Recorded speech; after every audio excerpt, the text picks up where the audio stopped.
Baik, Anda kembali di Indonesia Business Forum, pemirsa. Saya akan ke Pak Wihadi. Pak Wihadi, hari ini tampaknya RDP begitu banyak nih di DPR RI terkait dengan efisiensi anggaran. Sejauh ini sudah sejauh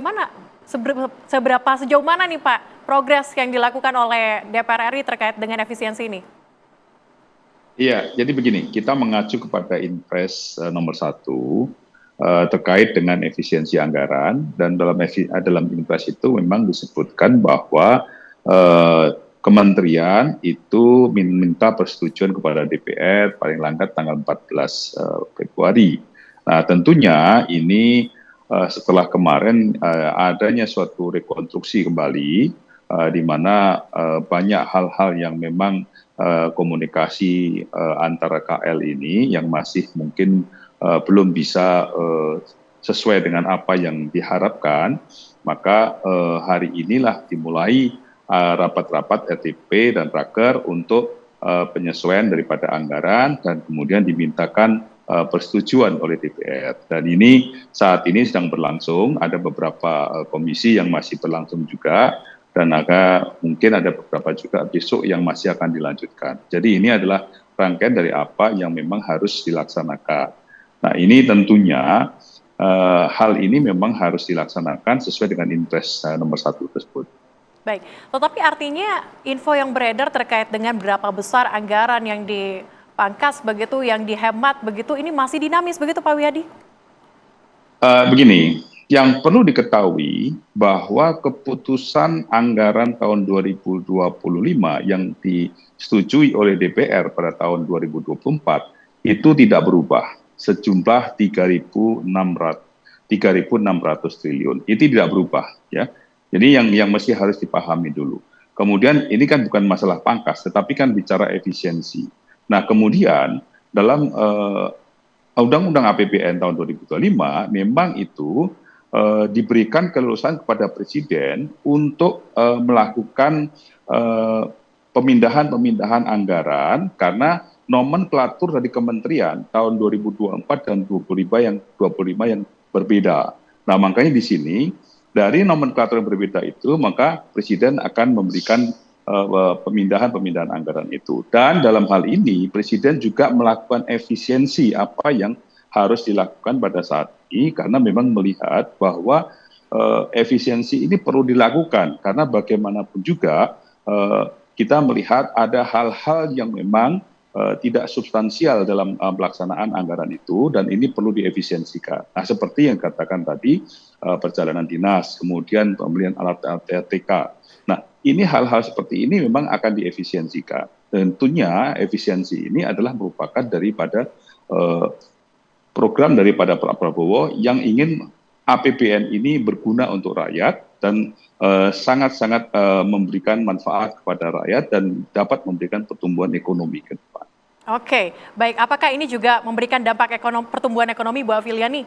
Kalau kita lihat saat ini dari segi Kadin pun maupun pengusaha, apakah sudah mendapatkan dampaknya? Sudah ada yang mungkin langsung ke Kadin nih bercerita terkait dengan dampak yang dialami atau seperti apa, Bu? Ini kan belum dilaksanakan ya, tetapi kalau kita melihat dalam pelaksanaannya, satu, kita setuju dengan efisiensi. Karena anggaran itu harus banyak untuk rakyat dibandingkan birokrasi. Karena selama ini anggaran birokrasi lebih besar daripada rakyat. Cuman yang menjadi persoalan adalah apakah efisiensi yang begitu banyak itemnya, saya aja baca sampai udah kelihatan apa saja gitu ya, itu sudah tersosialisasikan dengan baik dari menterinya kepada birokrasinya. Karena ini akan dijadikan momentum yang biasanya mereka dapat sampingan, nggak dapat sampingan, akhirnya membuat pelayanan publik ini menjadi masalah. Nah, buat pengusaha, kalau pelayanan publik bermasalah itu akan membuat bisnis juga akan terganggu. Itu yang pertama. Terus yang kedua, kompensasi. Seandainya memang perjalanan dinas itu tidak ada, berarti kan akan kena nih hotel, ya akomodasi, transportasi. Lalu kemana nih larinya? Jadi harus ada kompensasi. Kalau ini nggak dapat, siapa yang kena? Jangan sampai efisiensi ini membuat akhirnya pengurangan biaya yang tidak berdampak pada yang lain gitu. Sehingga secara agregat pertumbuhan bisa terganggu gitu. Nah, kita punya hitung-hitungan sekitar 0,2 sampai 0,4% terganggu pertumbuhan kalau efisiensi ini tidak benar-benar dilaksanakan ya. Nah, makan gratis itu kan dapat banyak kan porsinya. Nah, itu juga gitu harus melibatkan UMKM yang ada di sana. Jadi ada pertumbuhan baru di daerah yang tadinya dengan adanya pengurangan perjalanan dinas larinya kepada UMKM dari sisi misalnya catering dan lain-lain gitu. Jadi kompensasi itu harus jelas gitu ya. Nah yang ketiga yang kita agak khawatir itu kan ada misalnya kayak maintenance itu ya. Nah itu harus didefinisikan secara jelas indikatornya. Jangan-jangan nanti mereka akhirnya gedungnya tuh lampunya nggak diurus. Nah itu berbahaya. Akhirnya terjadi dismotivasi terhadap birokrasi yang juga akan mengganggu dari dunia bisnis gitu. Jadi harus ada prioritas yang jelas, mana ekosistem yang tidak mengganggu bisnis, mana ekosistem yang tidak mengganggu juga pelayanan kepada publik. Dua itu sebenarnya yang paling penting harus dilakukan. Karena saya lihat kayaknya menterinya ini kurang mensosialisasikan kepada birokrasi. Jadi birokrasinya itu di level bawah itu seolah-olah ini akan ada PHK, gitu loh. Jadi isunya menjadi meresahkan rakyat, itu yang berbahaya sebenarnya. Harus ada indikator-indikator yang jelas begitu ya? Setuju sekali. Jadi misalnya kementerian itu kan ada berapa kementerian yang kena. Nah setiap kementerian itu harus jelas apa sih targetnya dan apa yang tidak boleh dikurangi dari pelayanan publik mereka gitu. Oke, kalau kita lihat pemirsa, memang dari penghematan atau efisiensi ini yang paling berdampak adalah perjalanan dinas. Nah kita coba tanyakan kepada Pak Haryadi nih, Pak Haryadi. Bagaimana kemudian PHRI menyikapi hal ini? Apakah sudah terkena dampaknya? Ya, yang jelas dampak udah pasti ya. Oke. Jadi sejak disampaikan saja itu wacana ini sudah langsung berkurang. Jadi kalau tahun lalu ada pembatalan, kalau tahun ini tidak ada pembatalan karena memang tidak ada bookingannya begitu. Nah, yang jadi masalah itu Mbak, jadi kalau kita lihat di akomodasi khususnya itu kalau di daerah itu menjadi stimulan sebetulnya. Jadi rangkaian di daerah itu, hotel itu, jasa akomodasi ini berpengaruh terhadap mata rantainya. Pemasok dari UMKM-nya, terkait dengan PAD juga, itu juga berpengaruh. Jadi di Indonesia ini hampir seluruh daerah itu kita rata-rata 5 besar. Bahkan ada yang 3 besar, maksudnya sumbangan dari PAD dari kami. Nah ini otomatis juga PAD-nya akan terganggu. Nah lalu kemudian yang berikutnya juga masalah ternyata pemotongan anggaran ini berimbas tidak hanya ASN, BUMN dan Pemda juga. Pemda kan harusnya kena potongnya 50 triliun ya dari yang 306 tadi. Tapi dia ikut-ikutan juga gitu. Jadi semuanya modenya adalah mode untuk tidak melakukan kegiatan apapun. Nah ini yang kita khawatirkan nih mungkin Mas Dede, itu adalah faktor stimulus di daerah ini akan terganggu karena mata rantainya cukup banyak. Dan juga kalau kita bicara pengalihan tadi ya, memang kan besar sekali dari anggaran 71 triliun untuk MBG karena ini temanya dialihkan MBG gitu ya, menjadi 171. Ini juga menurut saya juga perlu kita lihat kembali secara bijak. Sebetulnya efeknya itu seperti apa sih dampaknya? Ini kan memang niatnya baik ya untuk dialihkan ke kepentingan masyarakat. Tapi kalau nanti dampaknya itu ternyata tidak semaksimal dengan fungsi-fungsi stimulus yang lain, mungkin ini juga perlu dilihat nantinya. Seperti Mbak Afiliani bilang kan harusnya yang mengerjakan tuh ya UMKM dan sebagainya. Jadi intinya kita berharap bahwa pemotongan anggaran ini tidak juga langsung berdampak kepada malah tidak berjalannya fungsi stimulus di daerah. Oke, Prof. Telisa, kalau melihat saat ini efisiensi yang dilakukan, apakah ini dilihat tepat sasaran atau seperti apa? Mungkin saya mau membahas ya dari kacamata saya sebagai pengamat atau akademisi. Jadi tepat sasaran atau tidak, sebetulnya kita mendukung tadi ya. Sejalan dengan tadi Bu Afi ataupun Pak Dede menyampaikan bahwa kita mendukung, kita memang harus melakukan efisiensi, memotong lemak tadi istilahnya memang dari dulu sebetulnya beberapa presiden juga memang sudah melakukan itu ya. Berusaha temanya waktu itu kan pernah sebelumnya itu spending better kayak gitu. Selalu ada upaya-upaya untuk melakukan lebih tepat sasaran, mencapai output yang lebih baik. Nah tapi sekarang memang karena fiscal space kita semakin terbatas, jadi lebih bold lagi sekarang untuk efisiensi itu bisa dipahami. Tapi mungkin ada catatan dari saya sebagai akademisi, yaitu yang pertama, dalam suatu perubahan kebijakan perlu diperhatikan adalah proses transisinya itu jangan terlalu mendadak. Nah ini sebetulnya dari kemampuan perencanaan kita membuat plan. Memang kondisi kita sangat dinamis sekarang. Jadi ketika ada satu perubahan dari satu kebijakan dan kebijakan lain, itu kita sebagai pelaku ekonomi, baik rumah tangga, tadi ASN ataupun pelaku usaha, itu semuanya butuh waktu. Nggak bisa tiba-tiba kayak ngerem itu langsung mendadak gitu. Nah jadi udah ada ancang-ancang dulu. Jadi berikan waktu proses transisi, itu sih yang penting. Jadi supaya nanti bisa efek positifnya itu lebih baik daripada tadi ada beberapa resiko efek negatif yang muncul. Nah supaya kita bisa planning dengan baik ya di dalam teori kebijakan.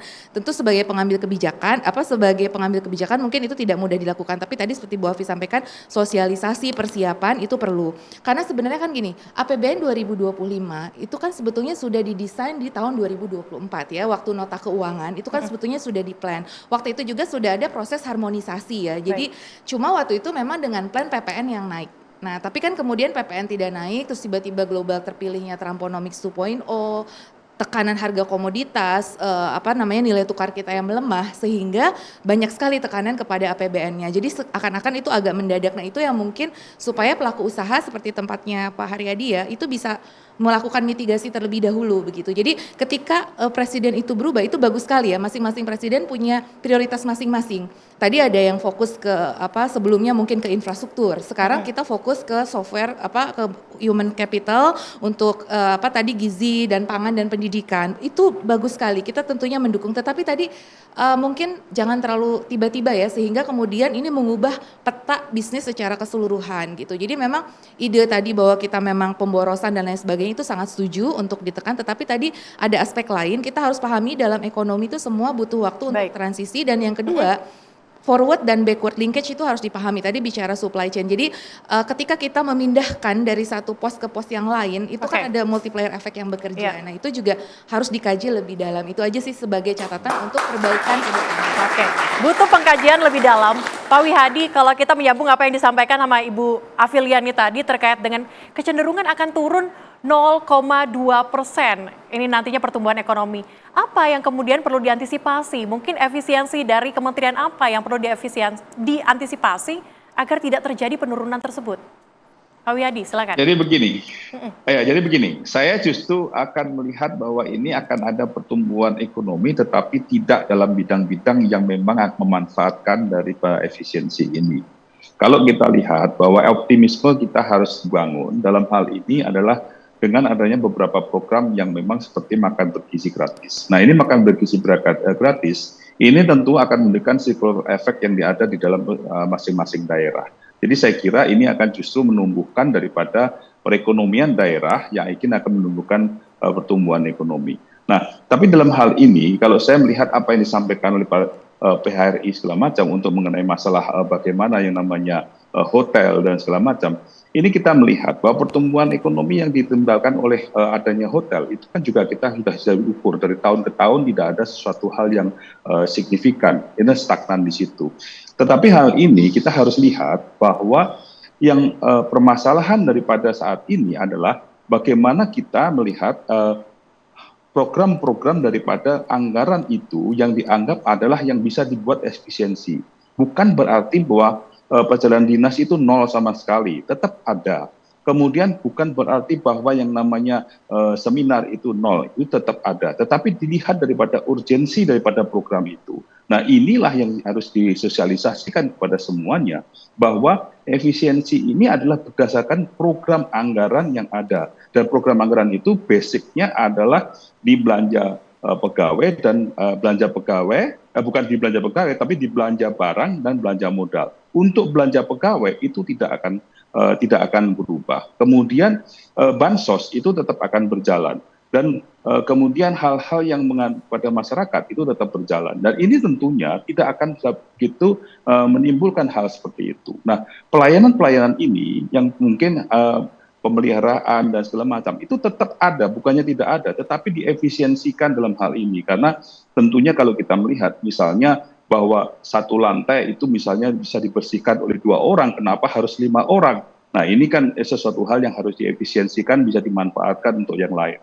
Nah, hal-hal seperti inilah saya kira yang harus dipahami sama, semuanya kita mempunyai politik bersama, kita mempunyai kesempatan sama bahwa saatnya kita melakukan efisiensi pada saat kita fiskal kita tidak baik-baik saja. Jadi ini semuanya kita harus tahu bahwa yang namanya hotel pun juga mungkin tidak perlu khawatir karena tetap ada walaupun mungkin tidak seperti yang dulu, tetapi dalam hal ini semuanya akan terefisiensi dengan program-program yang memang ini adalah program yang yang sangat-sangat mempunyai manfaat kepada masyarakat. Jadi saya kira kalau kita lihat bahwa UMKM akan berjalan. Mungkin yang dulu mensuplai hotel sekarang mensuplai dapur-dapur makanan bergizi. Nah, ini kan sesuatu hal yang bisa berubah. Bukan berarti bahwa PAD akan berkurang, tidak. Dalam hal ini tumbuh, tetapi bidangnya akan lain, bisnisnya akan lain gitu kan. Dan ini kan sesuatu hal yang mesti harus dipahami bersama. Mitigasi harus dilakukan memang iya,